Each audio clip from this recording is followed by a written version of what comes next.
Alright, so today I'm planning on painting my buddy's plane. It's an RC plane, and I know a couple things about it. It has some electrical components that I need to watch out for.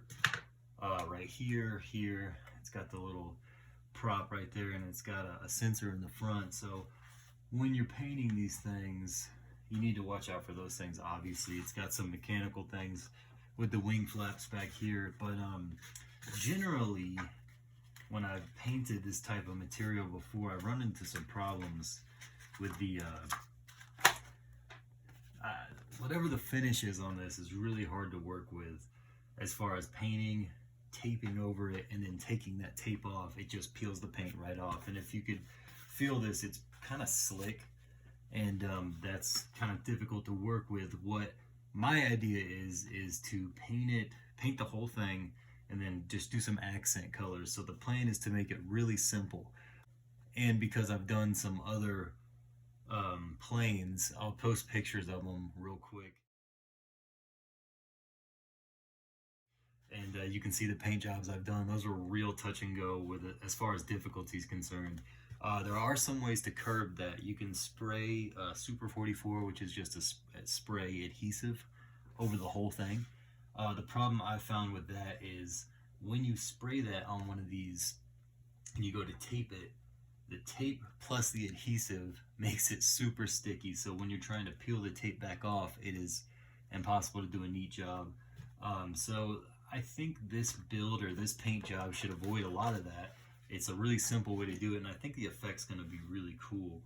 So I'm planning to base this whole thing in this Rust-Oleum. It's aged rust is the color, but it's got a real nice like dark copperish tone to it, which I like.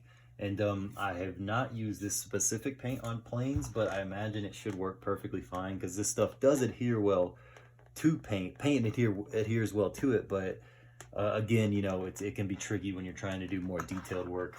I like this color. I found some other ones that were lighter, you know, variances of rose gold, which kind of played into it, but I wanted it to look like the copper was aged a bit on its own. So I want that dark effect. And then for the light, I'm actually going to use some airbrush paints to get that effect. I'm planning on accenting a lot of the work with this airbrush, and I'll put the link in the description of this video.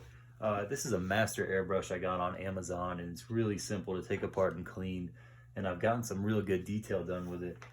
Installed a little clip right there so I can put it to my table, and it actually came with this small compressor, which is perfect because you only need 30 to 40 psi. I think that's all you need for it. And to get, you know, if you're just doing shading work, or if you're just model making, or just need some accents on pieces, I would highly recommend this. It's a dual action, so you can push to get air out and then adjust the paint spray with this trigger. So I think it does a really good job. I use water-based paint, so you clean it with water really easily, but I've had some good success in the past with it. Actually, this part of this that I painted is airbrush. This whole black section is airbrush, and you can see how it looks kind of like fuzzier, and it just kind of blends. It's a lot less I don't know, crisp as the top, but I was going for that, and you can see that you can get some really good detail even with a really cheap airbrush. So I'm excited to see how it goes on. Okay, so as we go through this process, a couple things I really enjoy doing with this type of work. Oh man, my pencil is very low. It might be dead. Yeah, I think it is dead. This is a quick mock-up I did of a plane that the other plane that my friend had, and that was the overall color scheme for it, accented with orange and gray on top of the white. It came out awesome, and I'll post that picture. But I really like to use this app for a lot of my mock-ups. My wife uses it too for our little girls when we take pictures and stuff. But you can see, like, I do some woodworking, and it's a really good idea, a really good way to show a customer what their product might look like. All right, now that we got everything loaded, I'll go ahead and pull this up, and here's the picture of the plane. And I think I'm gonna run this on time lapse just to get a quicker video of it, but you'll get the idea.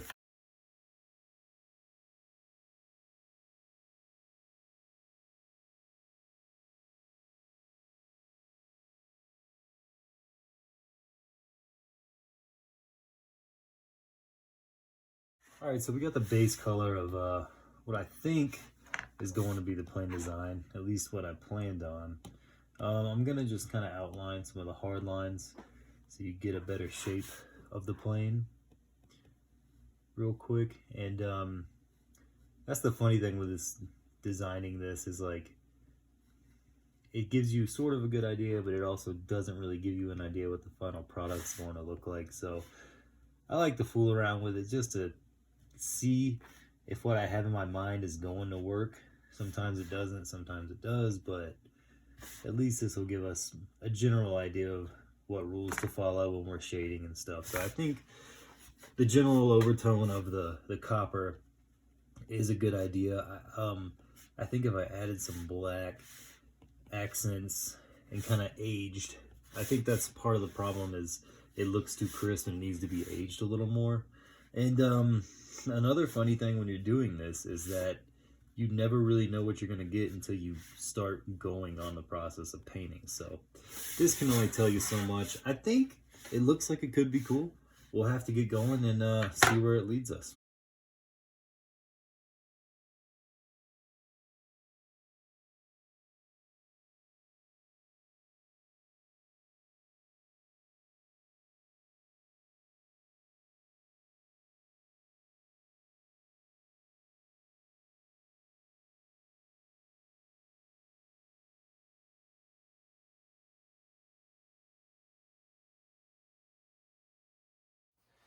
Okay, so we got the whole plane painted out.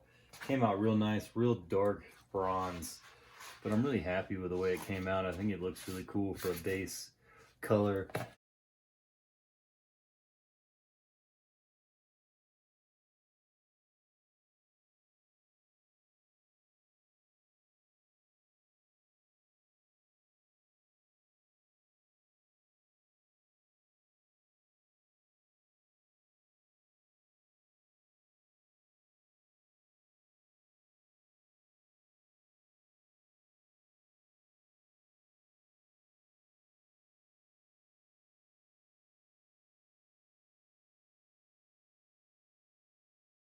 Okay, so I actually made some minor changes to the overall design. I went and hit it with a lot more gold. I thought that was kind of what was lacking, and I wanted the edges to still be kind of bronze, and then I browned them a little bit here, and this was all with spray paint. I just thought it really needed that gold to come through. It still can sell as bronze when you add the oxidization. And the other thing was, for whatever reason, the paint I used was reacting with any white or blue I put on there, and it would change it to this magenta purple. So that was kind of an issue because I want that real crisp aquamarine to come through. So I'm thinking I could just layer that, but maybe since I painted the whole thing with different paint, it should not react in that way, but we'll see. I do like the overall color here. I think as far as shading and stuff, it's really gonna pop with that lighter gold, so we'll see how it goes.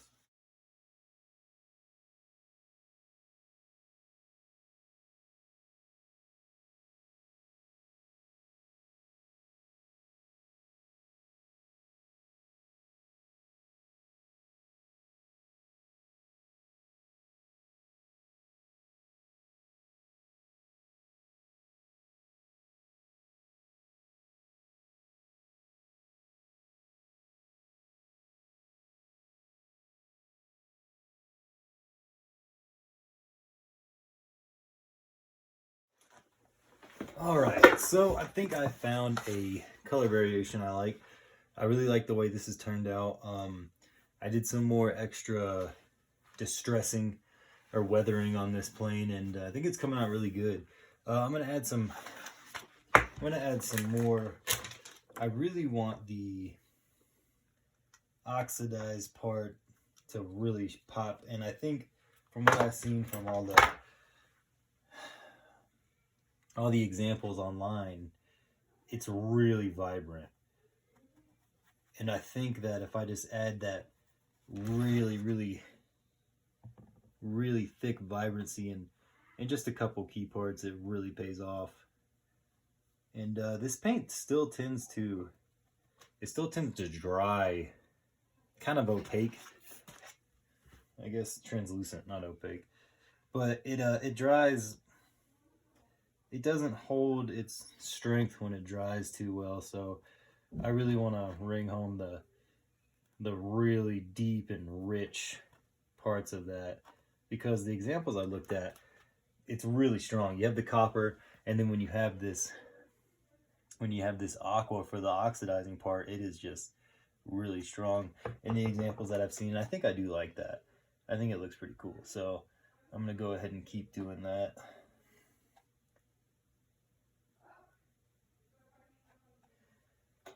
I've let this dry a couple times, and I hit it with some I'll show you in a second. The wing I hit with some gloss. I don't know if it's catching any light, but I really like the way that looks. So I plan on glossing the whole thing afterwards. And I know that's kind of backwards from nature, but I think this is supposed to be kind of theatrical anyway. I think that's kind of the fun behind this, is to make it something that's just wild and crazy that you wouldn't necessarily see in nature. So I do like that aspect of it.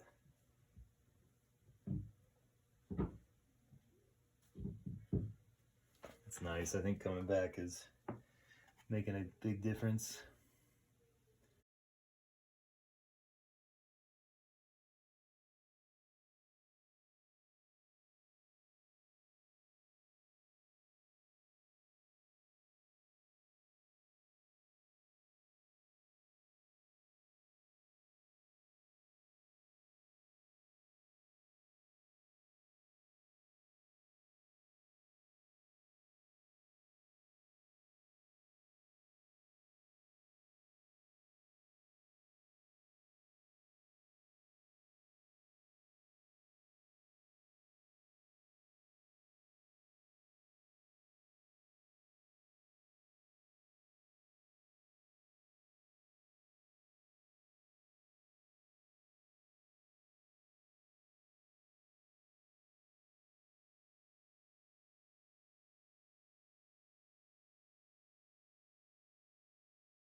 Okay, I'm gonna go ahead and call this completed.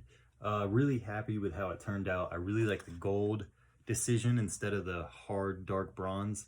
The shading underneath the turquoise came out really good. It gives it that depth. The turquoise itself is just brilliant. I mean, you see when it catches the sun or catches the light, how it all kind of works together. But when you turn it like this, I mean, it's really just highlighted. So I love that effect about it. When it's flying, it's gonna look killer. I really went hard with the turquoise in these crevices, you can see, which is kind of what you see in nature with the Statue of Liberty, that you do see these crevices really cultivate it or collect it really dense. And I wanted to give it the effect that it is flying or can fly. So I went with some runs on the wings here just to give it that effect. And yeah, I'm really happy with it. I think it came out awesome. This was a super fun project. And again, it's a DIY, so anyone can do this. And like I said, I'll post the description for the airbrush, whatever paints I used and all that stuff. So I'm just really happy with it. Please leave a comment if you like how it came out, if you didn't like it, if you think I could have done something better. But yeah, I hope to have some more of these for you guys.